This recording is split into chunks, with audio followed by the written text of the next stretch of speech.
Hello, my little chickadees. I am sorry that it has been so long. You know, life gets away from you really quickly. And so I had a teacher reach out to me last week and said, Miss Kane, Teresa, can you please post the last 2 chapters of the book? Because I've been going through it with my class. And that just encouraged me in my heart so much. I haven't been in the classroom for the past year. I've just been nannying for a family. And it just blessed my heart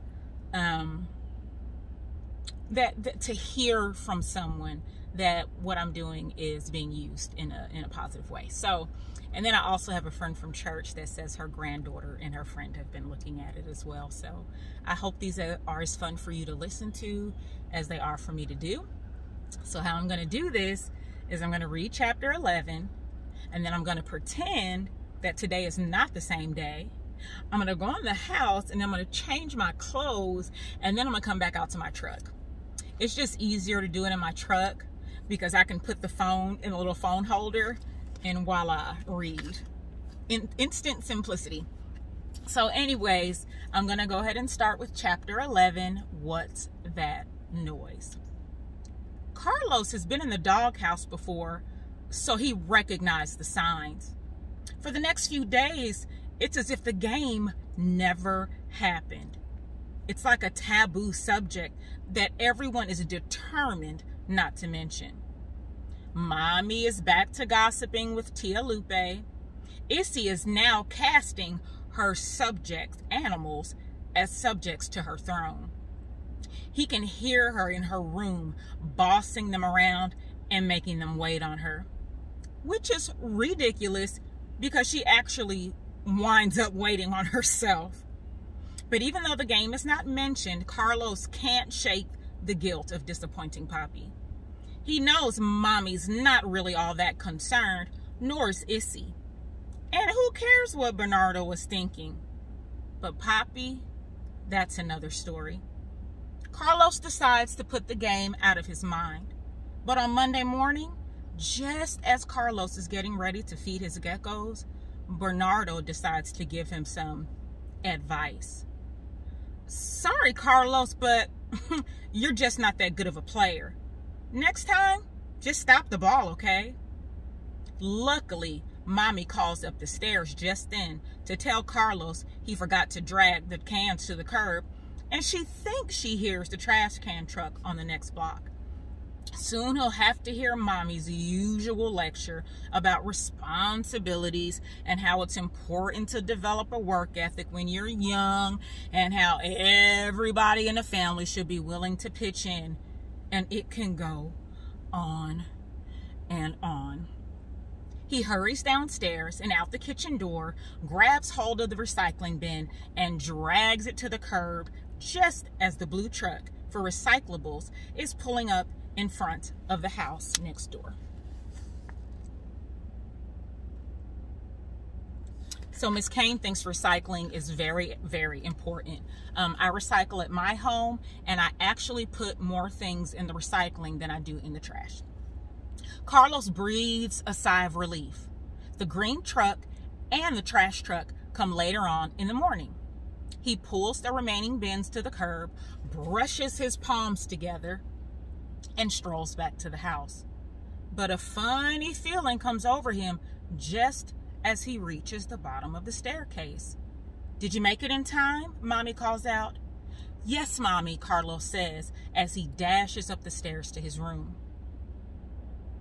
Bernardo is standing next to the terrarium with the container of crickets in his hand. I already fed them, he says, indicating the geckos. For some reason, he only briefly looks Carlos in the eyes. What's wrong? Carlos asks. Nothing. Bernardo shifts from one foot to the other. Carlos looks in the terrarium. Nothing seems out of the ordinary. Darla is in her cave. Peaches is next to it. And Gizmo is on top, asleep. All appears fine. Carlos breathes a sigh of relief. almost, he still feels that there's something not quite right. The school day is uneventful. On Mondays, they get their spelling tests from the week before and the new words for the upcoming test. Miss Shelby Ortiz has Deja pass them out. Carlos doesn't like it when Deja passes back the tests. She does not maintain a blank look on her face. If someone gets a low score, she raises her eyebrows and chuckles to herself. If someone gets 100, she purses her lips and raises one eyebrow. And she doesn't always remember to put the tests face down on the desk the way Miss Shelby Ortiz tells them to. Miss Shelby Ortiz is always talking about respecting your fellow classmates and putting yourself in their shoes and keeping their privacy when passing back things like tests and reports. I did that as a teacher as well. Deja is making her way over to Carlos. He holds his breath. He needs 100. He needs to make Poppy proud of him after Saturday's soccer match. He needs to make Poppy see that he's going to be successful in life, even if he isn't the best soccer player in the world. Deja stands over him and sighs and purses her lips. She raises one eyebrow as she places the paper face down on his desk. He waits until she continues on to the next table before lifting one corner of the paper. He sees a 1. He lifts a little more. He sees 2 zeros and a happy face. Tears nearly come to his eyes. He did it. One more 100 and he gets his butterfly habitat. Well, something is going right. He doesn't even need to look at Bernardo's test to know what he got. Just the fact that he quickly shoved it into his desk, barely looking at it, tells Carlos he didn't do well. Carlos needed to teach Bernardo how to get himself out of the Knucklehead Club. That afternoon, Bernardo and Poppy go out in the backyard to do drills. Bernardo hurried through his homework just so he could get outside to practice. Poppy is trying to show him a scissor movement used to juke a player from the other team. What? Is Bernardo Poppy's new son? Just because he's a quick learner with sports? From up in his room, Carlos can hear Poppy marveling over how he had to show Bernardo scissors only once, and he's already doing it perfectly. During dinner, he raves over Bernardo's technique, while Bernardo smiles sheepishly and Mommy tries to signal to Poppy with a quick shake of her head. Carlos knows what that's all about. Mommy doesn't think Poppy should be praising Bernardo so much after Carlos's performance at Saturday's game.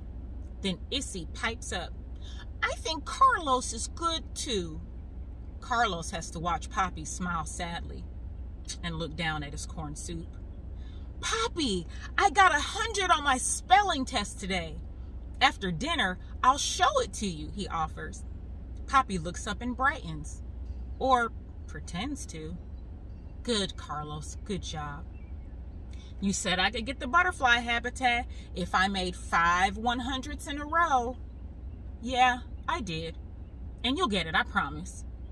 Poppy doesn't seem nearly as thrilled as when Bernardo did those perfect scissors. So how do you guys think Carlos is feeling right now? It isn't snoring that wakes up Carlos in the middle of this night. It's chirping. Somewhere, a cricket is chirping.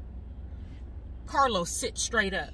Of course, Bernardo is sound asleep above him, snoring softly. What else is new? Carlos throws off the covers, gets up, and moves to the center of his room. He listens. Soon he hears it again. Where is it coming from? Bernardo stirs. Carlos makes his way out into the hall. Ooh, excuse me. A light goes on in his parents' room. Oh no. Mommy comes out onto the hallway while slipping on her robe. What on earth? She glares at Carlos. Is that one of your crickets? I didn't do it, Mommy. Well, how did it get out? She looks back toward her room and slowly shakes her head. Your pappy can sleep through anything. Next, Izzy is coming out of her room, rubbing her eyes. What's that noise, Mommy? One of Carlos's crickets. Go back to bed. Izzy's eyes widen. Is it going to get me? No, Mommy says, don't worry. We're going to find it. Go back to bed. Izzy looks unsure, but she goes back to her room and closes the door behind her. Now it's Mommy and Carlos standing in the middle of the upstairs hallway, listening and listening. Carlos barely breathes. He hears it again. Is it coming from the bathroom? He eases in there with Mommy behind him. It does sound louder. They check the floor. Nothing. Where is it? It sounds so close. Go check in your room again, Carlos. Mommy starts down the stairs. Carlos steps into his room and turns on the light. He bangs the door against the wall. Bernardo sits straight up. What? What? He says, sounding disoriented. He rubs his eyes. Good, Carlos said. You're awake. What's going on? You let out one of the crickets, and now it's chirping somewhere, and we don't know where it is. So there's Carlos fussing at him, and there's Bernardo on the tip of the bed looking confused. I didn't do it, Bernardo says, his eyes wide as if he's trying to make himself look as innocent as possible. You knew one got away. I know you did, Carlos says in a loud whisper. Bernardo frowns, but he doesn't say anything. All you can do is play soccer real good, but you snore, you don't follow the rules about feeding geckos, and you ate the last Pop-Tart toaster and then put the box back in the cabinet, empty. Plus, you leave your pajamas on the bathroom floor, you spit toothpaste into the sink, and don't even rinse it out. Bernardo just looks at Carlos, but Carlos isn't finished. And you don't even do your best at school, Carlos stops to think. I about fell asleep when we do pair reading, because I have to tell you almost every word. Bernardo's mouth drops open. He doesn't look mad. He looks sad. He closes his mouth and just sits there staring down at Carlo. Because remember, he's on the top bunk. And you gave me a punch in the arm when I first met you for no reason. I can't wait for your mother to come and take you somewhere else. Bernardo hangs his head. After a moment, he says, it was supposed to be like what you see athletes do. You know, they're always punching each other, but not to hurt each other. It's just something they do to be friendly. Carlos frowns. How could Bernardo think punching someone in the arm is being friendly? Especially someone you haven't seen in ages. But Carlos believes him. It would be just like Bernardo to think that punching someone in the arm is a friendly thing to do. Plus, you stole the last 3 pieces of our class's 1,000-piece jigsaw puzzle. And you knew we were looking forward to hanging it on our wall so other kids could see it and wish they'd had done a 1,000-piece puzzle. I did not, Bernardo insists. Bernardo, I found the pieces in your backpack.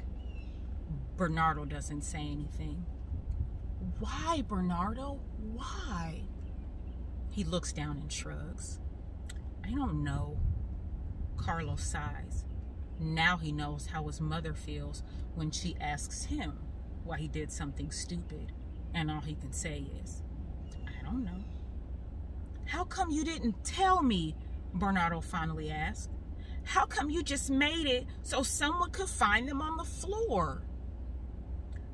Good question, Carlos says. Mommy tiptoes into the room then. She holds up her hand, which is softly closed over a tissue. Found it, she says, in the bathtub.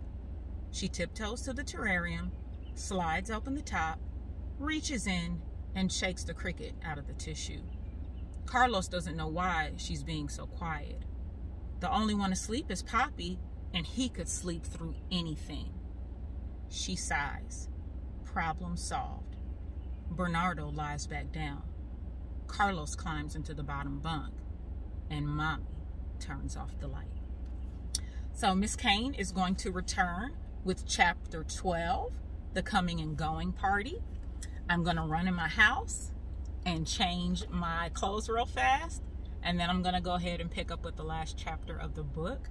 I hope you enjoyed today's reading, and I also hope that you have enjoyed Miss Kane's lipstick. Okay, guys, see you soon. Bye.